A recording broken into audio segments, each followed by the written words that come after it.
मुसलमान अक्सरियत में थे। और ये जिहाद आजादी, ये जंग आजादी जो लड़ी गई है, गो इसमें भी मुसलमानों को, उलमा को शिकस्त हुई, लेकिन उस जंग की सख्ती का और अहमियत का अंदाजा लगाइए कि उस जंग के बाद अंग्रेजों को उलमा से और दाढ़ी वालों से नफरत हुई और उन्होंने उलमा को सूली पर चढ़ाया जाए। और अलामत यह थी कि जिसका कुर्ता लंबा है, जिसके चेहरे पे दाढ़ी है, जिसके सर पे टोपी है, उसे सूली दी जाए। मेरठ के 150 उलमा की, 150 शोहदा की जो तारीख मिलती है जिन्हें सूली दी गई है, उनमें 100 से ज्यादा तादाद उलमा इकराम की। सिर्फ दिल्ली में 35 से 36 हजार उलमा को सूली पर लटकाया है अंग्रेजों ने इसी जंग की पादाश में। तारीख महफूज है, किताबों में लिखा है, दिल्ली जो मुगलिया सल्तनत से इस्लामी उलूम और फनून का मरकज थी, दीनी मरकज था, वहां सूरत हाल ये थी कि दिल्ली के बाहर से कोई अगर वरासत का मसला पूछने आता तो दिल्ली में मीलों चलता, कोई वरासत का मसला बताने वाला मौलवी नहीं मिलता। कई कई किलोमीटर तक लोग अपने कंधे पर अपनी लाश उठाकर लेकर जाते थे, जनाजा पढ़ाने वाले नहीं मिलते थे। ये कुर्बानियां मुल्क के अंदर मुसलमानों ने दी और उलमा ने दी। इसमें सबसे बड़ा तबका उस वक्त उलमा इकराम का था, इसलिए कि एक मजहबी क़यादत से तहरीक शुरू हुई थी और ये एक मजहबी फरीज़े की शक्ल में।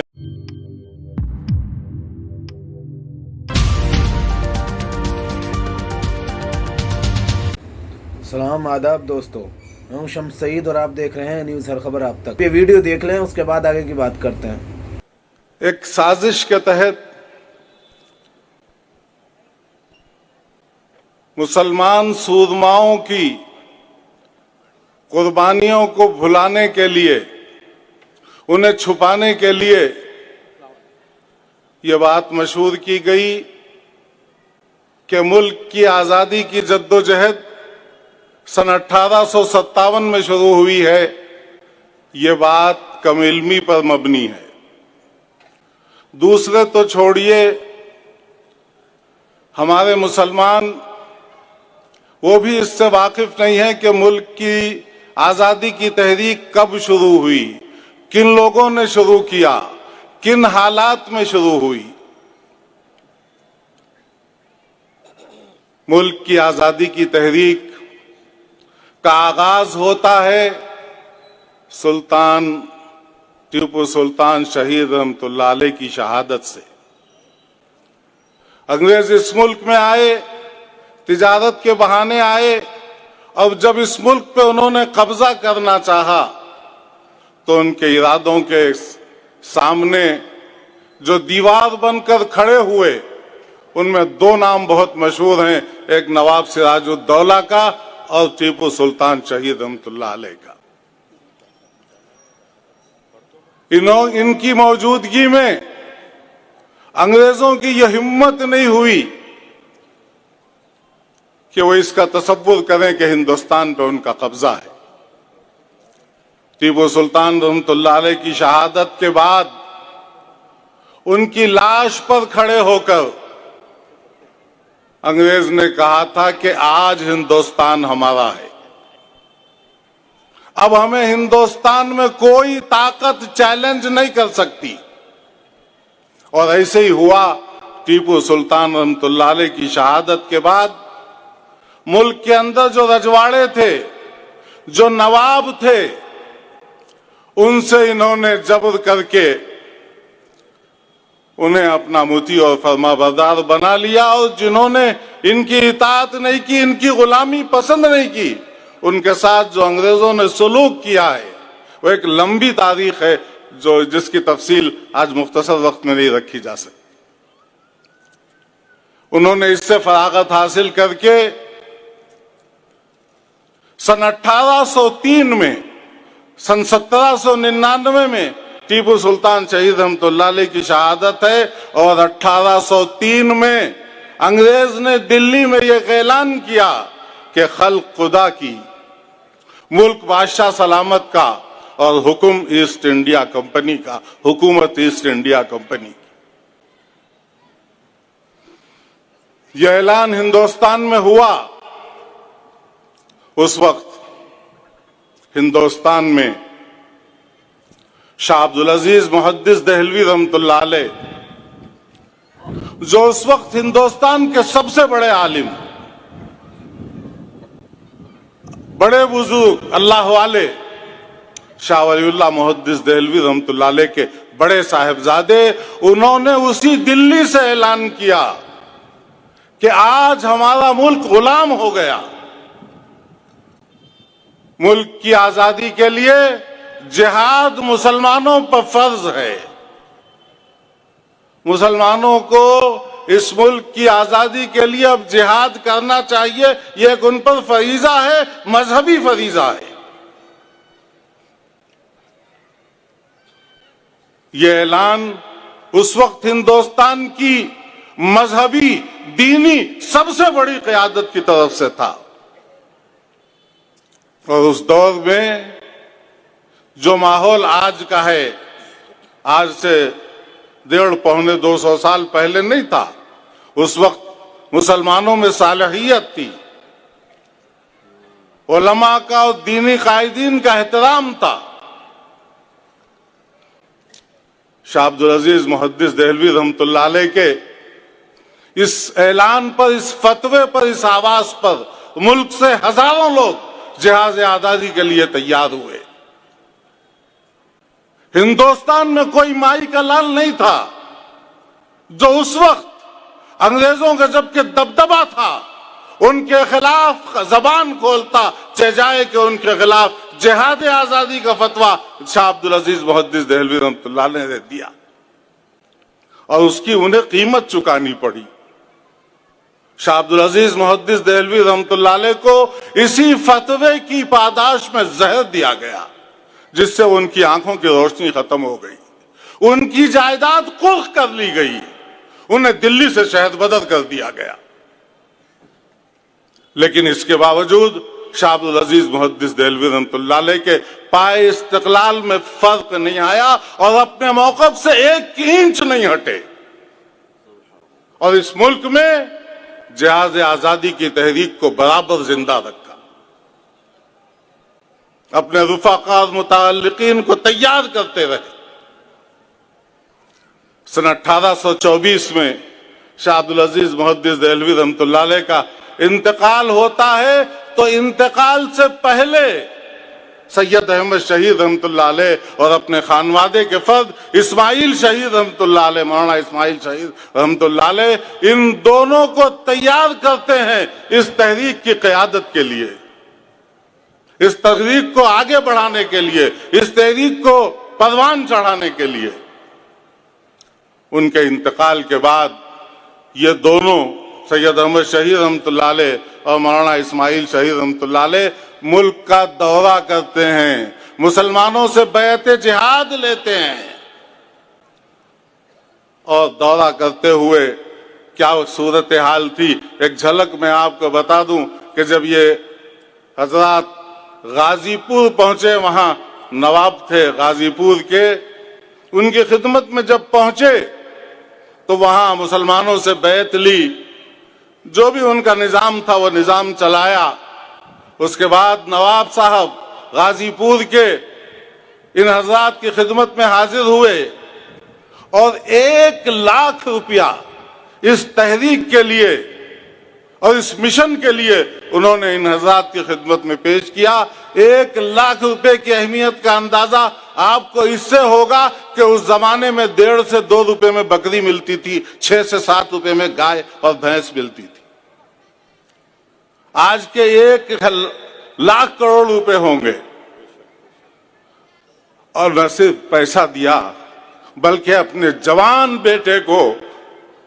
حضرت مولانا اسماعیل شہید رحمۃ اللہ علیہ کی خدمت میں پیش کیا کہ اسے لے جائیے اور اسے جہاد میں استعمال کیجیے۔ اسی تحریک کا نتیجہ ہے کہ سن 1831 میں बालाकोट में बराह रास्त अंग्रेजों से जंग हुई और इस जंग में ये दोनों शहीद हुए। आज भी बालाकोट में सैयद अहमद शहीद रहमतुल्लाह अलैह और मौलाना इस्माइल शहीद रहमतुल्लाह अलैह की कब्रें मौजूद हैं और हजारों उलमा और मुसलमान उस जंग में शहीद हुए। अल्लाह रब्बुल इज्जत की मसलहत थी, ये उलमा नाकाम हुए, लेकिन ये तहरीक खत्म नहीं हुई। जो लोग बचे थे उन्होंने आपस आकर इनफिरादी मेहनत शुरू की और इस तहरीक में खालिस मुसलमान थे, उलमा थे और मुसलमान थे। बालाकोट के मैदान से वापस आने के बाद बचे कुचे मुजाहिदीन ने फिर मेहनत शुरू की, इनफिरादी लोगों से मुआहदे किए, लोगों को तैयार किया और फिर 26 साल के बाद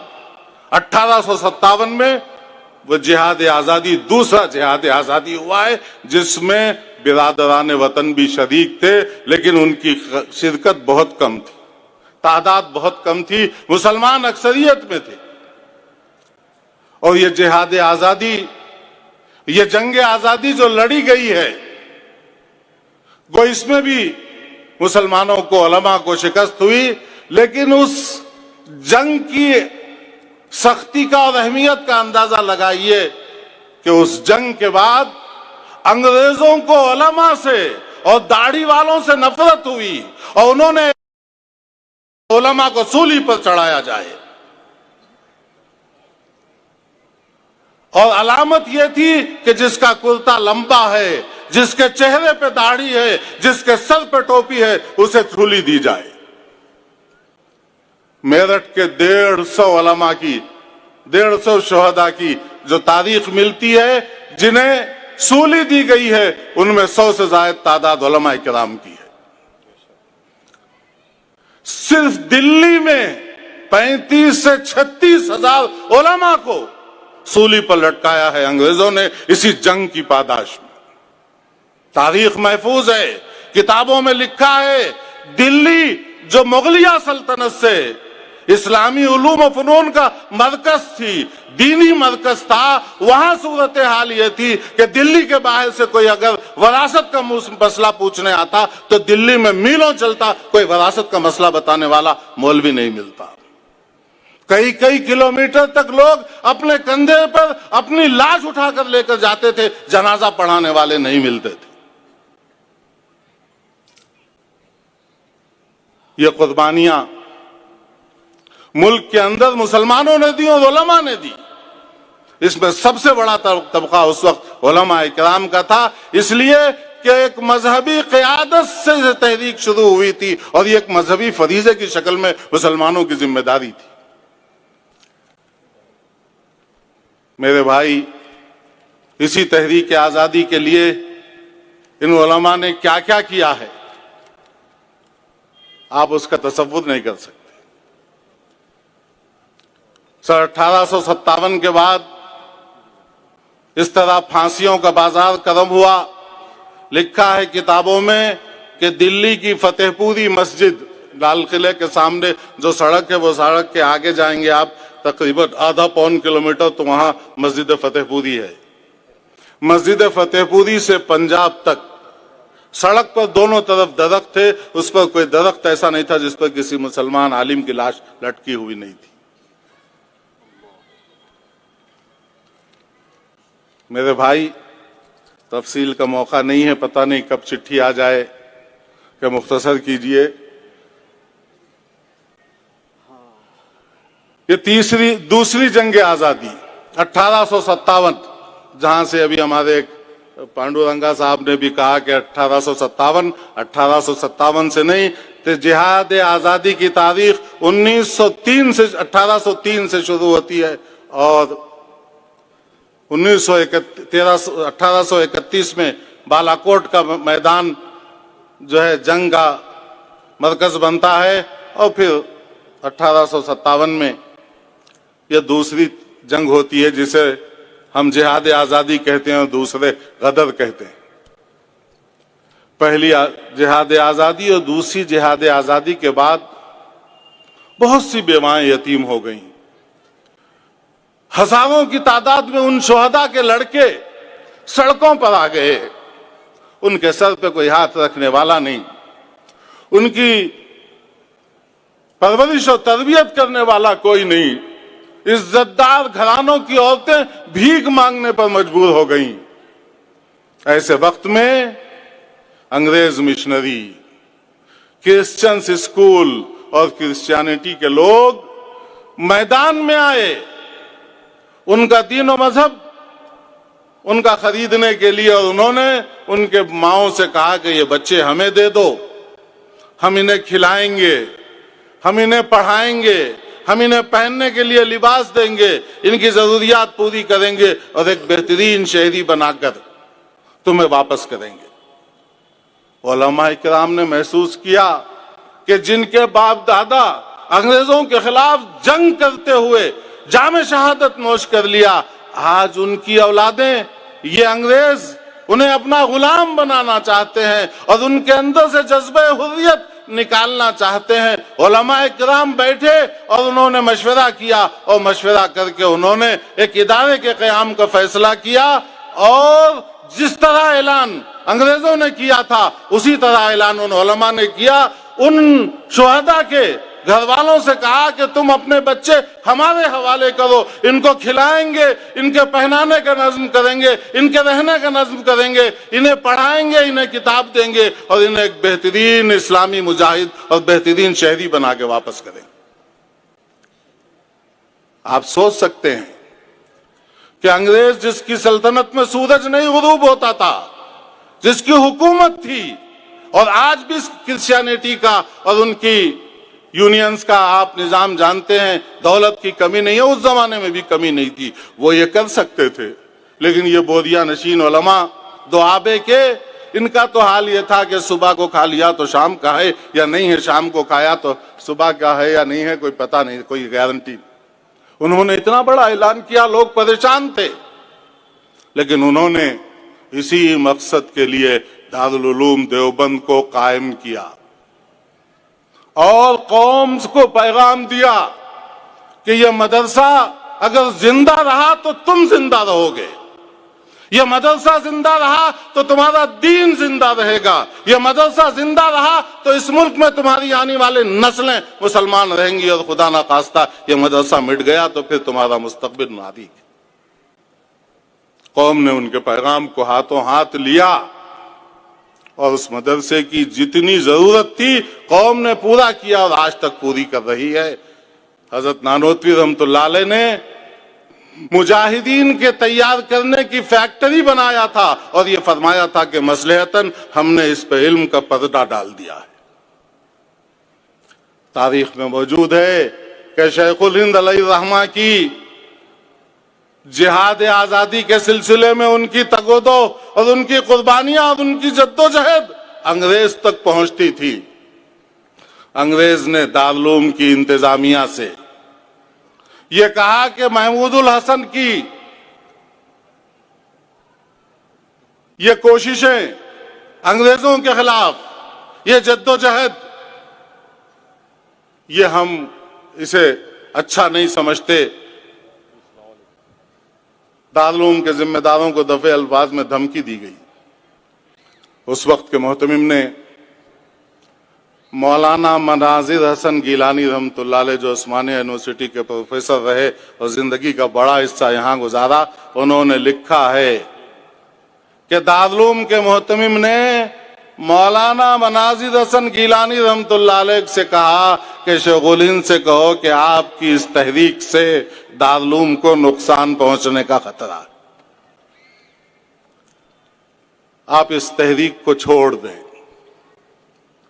हजरत मनाजिर हसन गीलानी रहमतुल्लाह लिखते हैं कि हजरत लेटे हुए थे शेखुल हिंद, उनके उस्ताद, जब मोहतमिम दारुल उलूम का ये पैगाम पहुंचा तो उठ के बैठ गए और ये फरमाया कि मैं जानता हूं उस्ताद मोहतरम ने इस इदारे की बुनियाद किस लिए रखी थी। इसका मकसद था मुजाहिदीन को तैयार करना ताकि मुल्क से इस हुकूमत को بھگایا جا سکے، اس ملک کو آزاد کرایا جا سکے، اور اس پر علم کا پردہ ڈال دیا تھا۔ میرے بھائی، یہی شیخ الہند علیہ الرحمہ آتا ہے ان کی سیرت میں کہ پستقد آدمی تھے،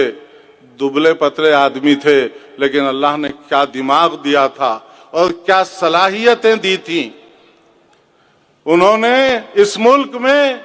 جس طرح جہاد آزادی کی قیادت کی ہے، آپ اس کا تصور نہیں کر سکتے۔ ریشمی رومال کی تحریک شیخ الہند نے اس ملک کی آزادی کے لیے چلائی۔ اسے ریشمی رومال کی تحریک اس لیے کہتے ہیں کہ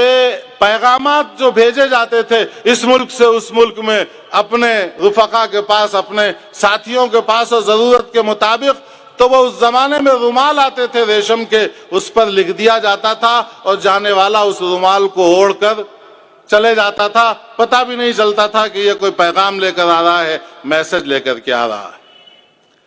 مولانا عبید اللہ سندھی رحمۃ اللہ علیہ کو شیخ الہند نے افغانستان بھیجا اور خلافت اسلامیہ سے مدد لینے کے لیے اور اپنا پلان ان تک پہنچانے کے لیے اور اپنے پلان کے سلسلے میں مدد لینے کے لیے شیخ الہند جو ہے مکہ مکرمہ گئے حج کے ارادے سے۔ وہاں خلافت اسلامیہ کے ذمہ داروں سے بات ہو گئی، ملاقات کی تاریخ طے ہو گئی،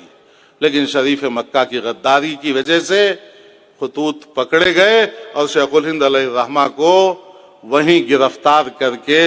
مالٹا کی جیل میں بھیج دیا۔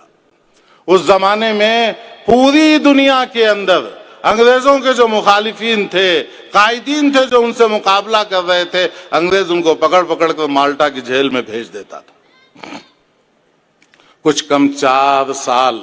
حضرت شیخ الہند علیہ الرحمہ نے مالٹا کی جیل میں کاٹے، لیکن غافل نہیں رہے اس تحریک سے، اپنے ساتھیوں اور اپنے شاگردوں تک برابر پیغام دیتے رہے کہ کیا کرنا ہے کیا نہیں۔ جب محسوس ہوا کہ شیخ الہند کی رہائی قریب ہے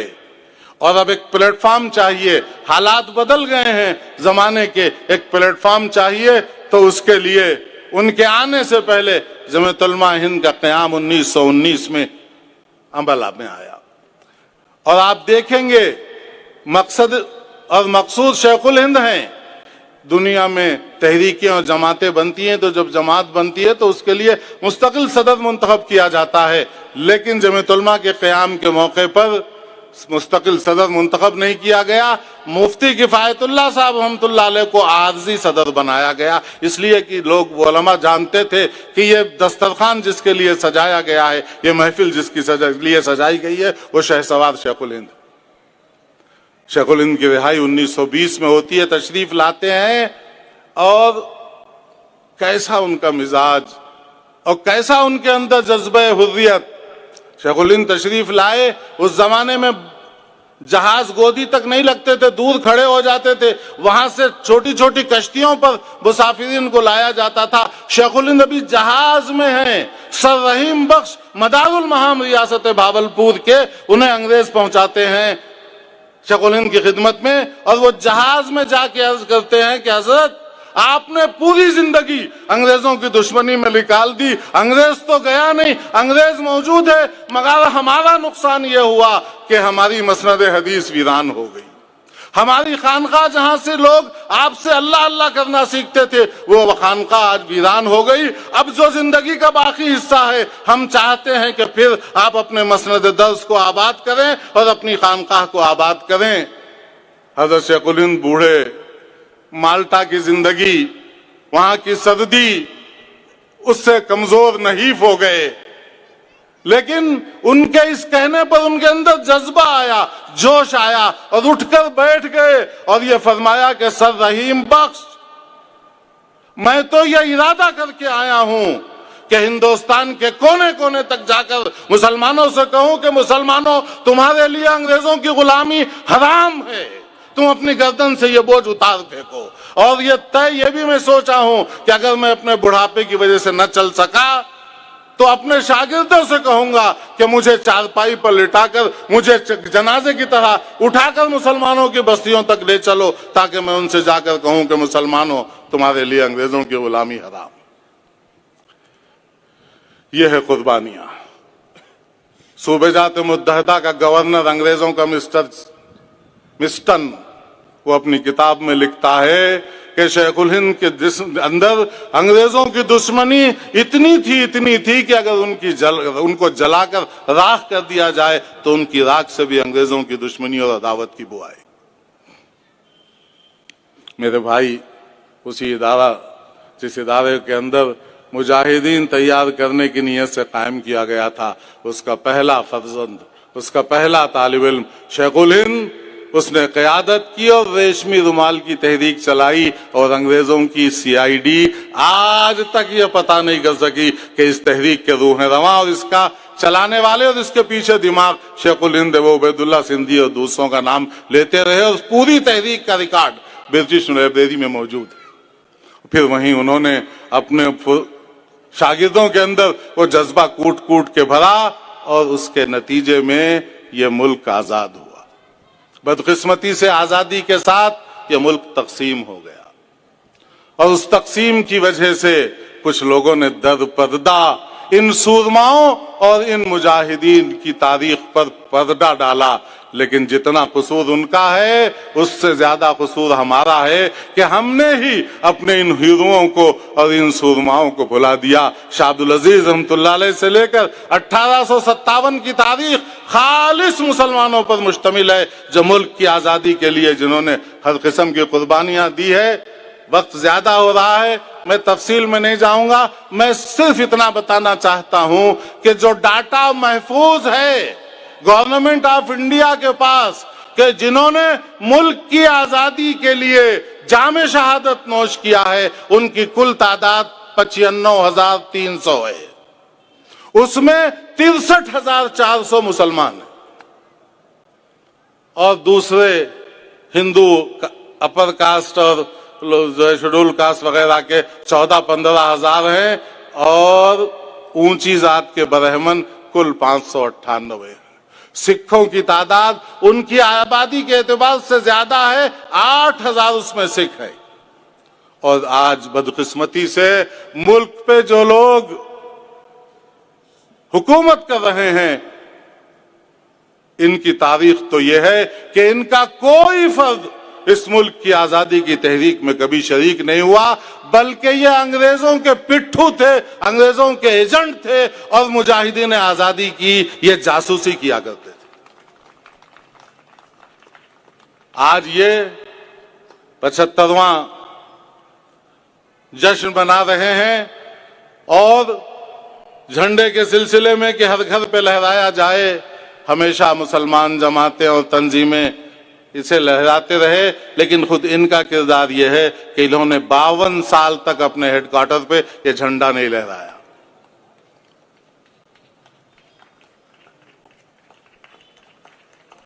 ایک دفعہ کچھ لوگ جھنڈا لے کر ان کے دفتر میں گھس گئے، تو انہوں نے ان کے خلاف ناگپور ہائی کورٹ میں کیس جو ہے چلایا، انہیں مجرم قرار دیا۔ آج وہی لوگ جھنڈے کے سلسلے میں اس قسم کے جذبات کا اظہار کر رہے ہیں۔ یہ قربانی سب سے زیادہ مسلمانوں نے۔ یاد رکھیے، جس قوم کو اس کے ماضی کا پتہ نہ ہو، وہ مستقبل میں صحیح فیصلہ نہیں کر سکتا مستقبل کے بارے میں، اور اس کے اندر وہ اعتماد نہیں ہو سکتا جسے ماضی کی تاریخ معلوم ہو، اس کے اندر جو اعتماد ہوگا اور وہ مستقبل کے لیے صحیح راستہ چن سکے گا۔ میں مبارکباد دیتا ہوں بیرسٹر صاحب کو اور ان کی جماعت کو اور ان کے رفقا کو کہ انہوں نے اس سلسلے کو شروع کیا ہے، اور مجھے امید ہے کہ یہ اسی سال نہیں بلکہ ہر سال ملک کے ہر علاقے میں، ملک کے ہر کونے میں جہاد آزادی کے سلسلے میں برادران وطن کی اور مسلمانوں کی تاریخ دہرائی جائے، تاکہ مسلمانوں کو پتہ چلے اور غیروں کو بھی پتہ چلے، اور یہ جو پردے ڈالے گئے ہیں یہ پردے اٹھے اور حقیقت لوگوں کے سامنے آئے۔ گاہے گاہے باز خاں این قصہ پارینہ را، ताज़ा खाही दाश्तन गर्दाग है सीना बा। अल्लाह ताला हम मुसलमानों को इसकी तौफीक दे कि हम अपने इन अकाबिर की,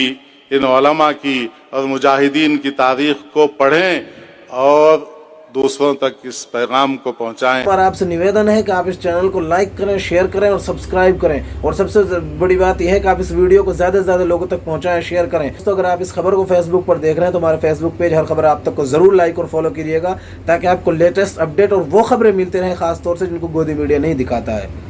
इस वीडियो में इतना ही, हमें दीजिए इजाज़त। आगे फिर मुलाकात होगी आपसे किसी ऐसी ही खबर के साथ। तब तक के लिए जय हिंद, धन्यवाद दोस्त।